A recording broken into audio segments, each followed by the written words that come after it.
오늘 나눌 하나님의 말씀은 느헤미야의 형통입니다. 느헤미야의 형통입니다. 오늘 9절의 말씀에 보면 내가 강 서쪽 총독들에게 이르러 왕의 조서를 전하매 9절의 말씀에 보면 그렇게 나와 있습니다. 그래서 왕이 군대 장관과 마병을 보내주셔서 나와 함께하게 하였더라. 이런 말씀이 적혀져 있습니다. 느헤미야가 왕의 허락과 지원을 받고 예루살렘으로 향합니다. 겉으로 보면 왕의 조서와 군대 장관, 마병이 느헤미야의 형통을 보장하는 것처럼 보입니다. 하지만 느헤미야는 앞선 2장 8절에서 분명히 이렇게 고백하고 있습니다. 내 하나님의 선한 손이 나를 도우심이라. 진짜 형통은 외부적인 조건에서 오지 않습니다. 우리는 돈이 많기를 원하고, 우리는 사람이 많기를 원하고, 우리의 환경이 우리의 모든 것이 움직여 주길 원합니다. 그러나 사람이 도와주기 때문에 우리가 형통하는 것이 아닙니다. 우리의 형통은 하나님이 나와 함께 하심으로부터 오는 것입니다. 성경은 이렇게 말씀합니다. 이 율법책을 내 입에서 떠나지 말게 하며 주야로 그것을 묵상하여 그 안에 기록된 대로 다 지켜 행하라. 그리하면 내 길이 평탄하게 될 것이며 내가 형통하리라. 내가 형통하리라. 내가 형통하리라. 왜 형통하는 것입니까?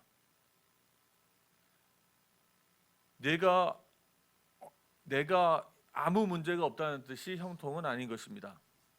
오히려 우리가 가는 앞길에 내가 연약하고 소심해질 만한 일이 있을 수 있습니다. 나를 두렵게 하고 놀랄 만한 현실이 있습니다.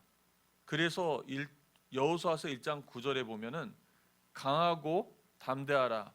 두려워하지 말며 놀라지 말라. 그러한 일이 분명히 있을 거라는 얘기입니다.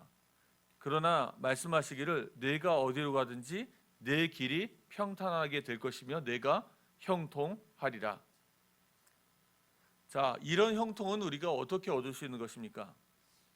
우리가 그분의 말씀에 순종하고 우리가 언약을 회복하여서 그리스도와 하나님의 나라를 위하여서 하나님께 순종하고 나아간다면 하나님이 우리와 함께 하실 것입니다.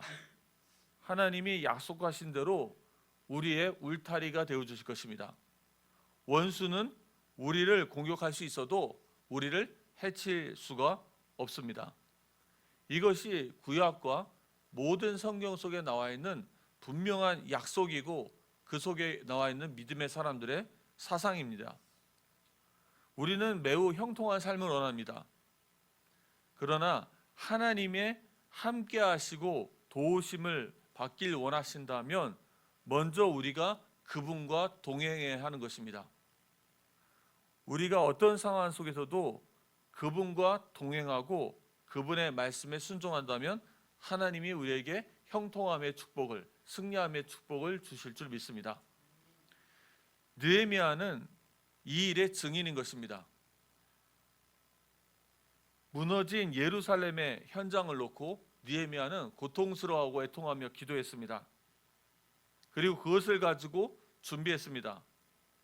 그는 언약에 대해서 충성되었습니다.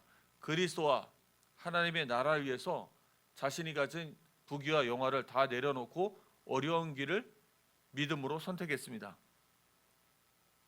하나님은 느헤미야와 함께 하셨고 느헤미야는 형통함의 삶의 축복을 누리기 시작합니다.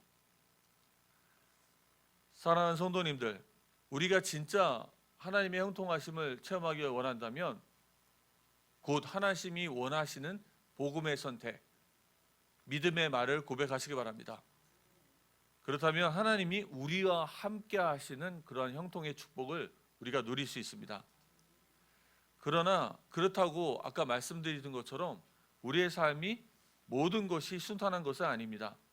10절의 말씀에 보면은 호른 사람 산발락과 종이었던 암몬 사람 도비아가 이스라엘 자손을 흥흥하게 하려는 사람이 왔다 함을 듣고 심히 근심하더라.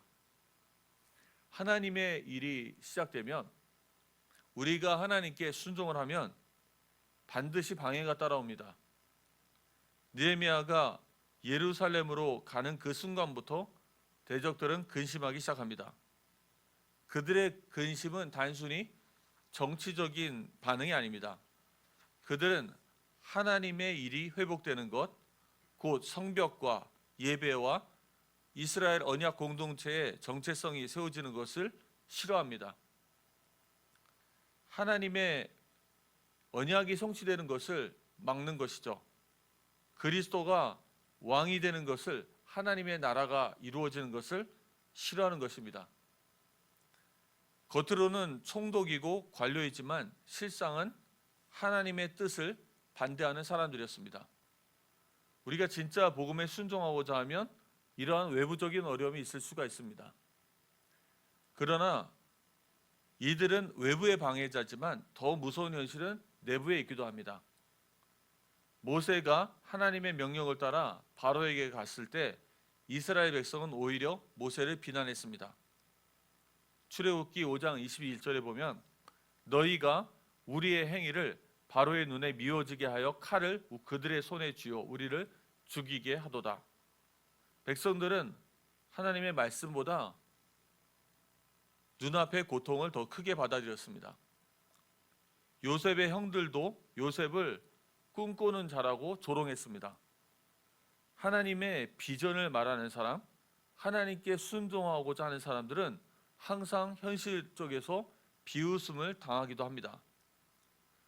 문제는 그분들이 악하거나 나빠서 그런 것이 아니고 자기 희생이 따를 것 같으면 믿음도 그들의 말도 선택도 달라지기 때문인 것입니다. 오늘날 우리 안에도 산발락과 도비아와 같은 시선이 있을 수 있습니다.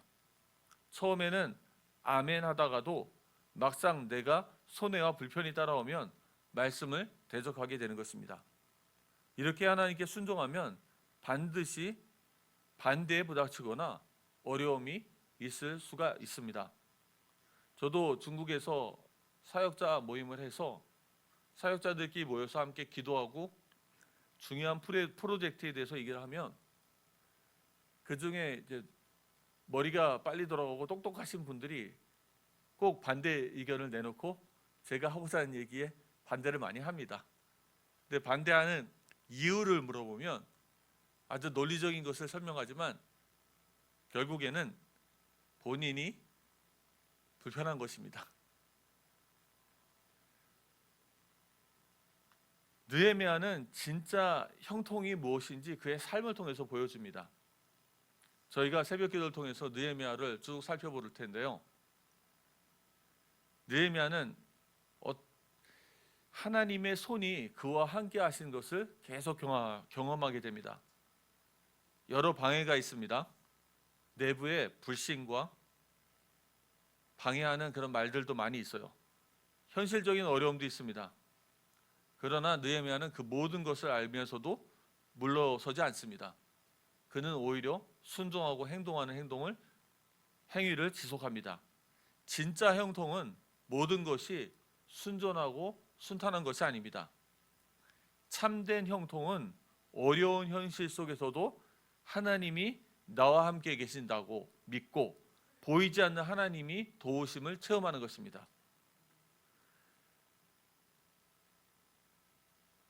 어려움 속에서도 멈추지 않고 하나님의 뜻대로 계속 나아가는 자는 하나님이 함께 계시는 것을 체험할 수 있습니다. 방해가 있어도 순종을 멈추지 않는 자는 하나님의 형통을 경험할 수 있습니다. 문제가 있어도 문제를 피하지 않고 하나님의 뜻을 붙잡고 그 문제에 도전하는 사람들은 하나님의 참 형통을 경험할 수 있습니다. 힘든 상황 속에서도 하나님을 떠나지 않고 하나님이 예비한 길을 떠나지 않는 자는 형통을 체험할 수 있습니다. 예전에 보았던 아주 재미있는 영화가 있습니다. 활이란 영화였어요. 그 활이라는 영화의 마지막 장면에 나온 말입니다. 바람은 극복하는 것이 아니라 이용하는 것이다. 믿음의 사람들은 고난을 단순히 극복하지만은 않습니다.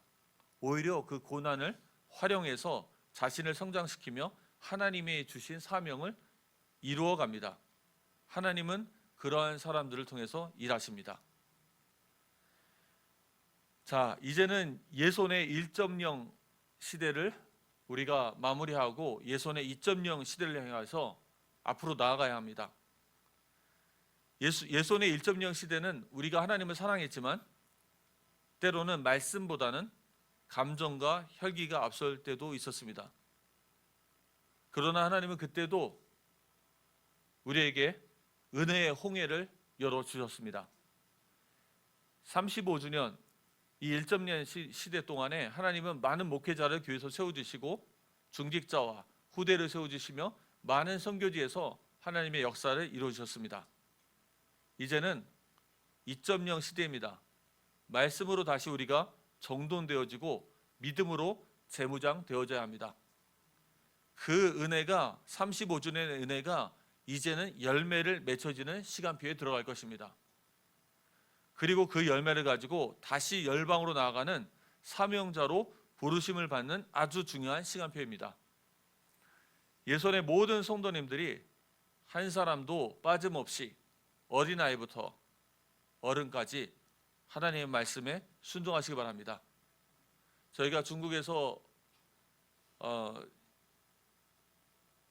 어떤 헌금을 하게 되면은 모든 성도들이 다 참여하게 합니다. 어린아이도 심지어 태아 이름으로도 헌금을 하게 해요. 그래서 한 명도 빠짐없이 헌금을 다 하게 합니다. 예손에 있는 모든 성도들이 한 명도 빠짐없이 하나님이 주신 이러한 기도 제목을 붙잡고 기도했으면 좋겠습니다. 새벽 기도에 나오시든 나오시지 못하든 주신 말씀을 붙잡고 또한 주신 이러한 기도 제목을 붙잡고 모두가 함께 기도하길 바랍니다. 지금 이 자리에 참석하신 분이든 또한 인터넷으로 말씀을 듣는 분이든 한 분도 빠짐없이 예손의 모든 식구들은 말씀을 붙잡고 35주년과 새생명 축제를 위해서 기도하시기 바랍니다. 오늘의 말씀을 맺겠습니다. 자기를 돌아보길 바랍니다. 나는 지금 형통을 무엇이라고 생각하고 있습니까? 단순히 순탄함의 외적 결과임을 기대하고 있지는 않습니까? 형통은 바로 하나님과 내가 동행할 때 주어지는 것입니다. 하나님의 뜻 앞에서 내 안에 숨은 산발락과 도비아는 있지 않습니까? 내가 하나님의 말씀을 비웃거나 방해했던 적은 없습니까? 혹시 하나님께 순종하는데 고난을 피하려 하지 않습니까? 아니면 그것을 믿음의 디딤돌로 삼으려 하십니까? 느헤미야와 같이 믿음의 사람으로 하나님과 함께하는 형통을 경험하는 모든 성도님들 되시기 바랍니다.